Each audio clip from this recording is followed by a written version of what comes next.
د جمهوریت د سقوط وروسته په لومړي ځل د سمیع سادات سخت ګذار پر طالبانو دا چې تازه یې څه ویلي جزئیات هم دې ویډیو کې وګورئ او چینل سبسکرایب کړئ. جنرال سمیع سادات لیکلي ګرانو هیوادوالو سلامونه.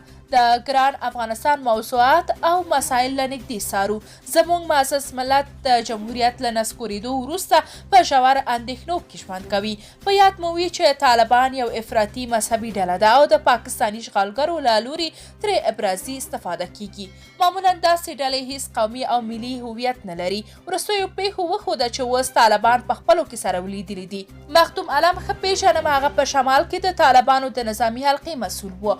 هغه او کسان یې د ملي اردو او ملي پولیسو په زرګونو زړور سرتیري په شهادت رسولي دي. لکه څنګه چې ملا فاضل د پردیو په اشاره افغانان پرته د هغوی د هویت په نظر کې نیولو سره په قتل رسولي، همدغسې مخدوم علم هم د فاریاب له سلګونو ځوانانو سرونه پرې کړي دي.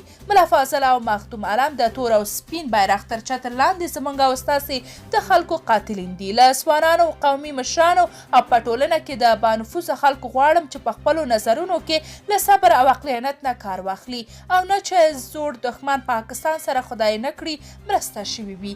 د قدرت او شتمنیو په سر د طالبانو په منځ کې په جنجالونه همداسې روان وي. ښایي دا اختلافات چې زیات شدید هم شي، خو لازمه نه ده چې موږ خپل ملي یووالی وبایلو. ټول بولم چې ولسواک نظام بیا ژوندی کېدو ته یو ځای سره کار وکړي او خپل ګران افغانستان خپلواک کړو.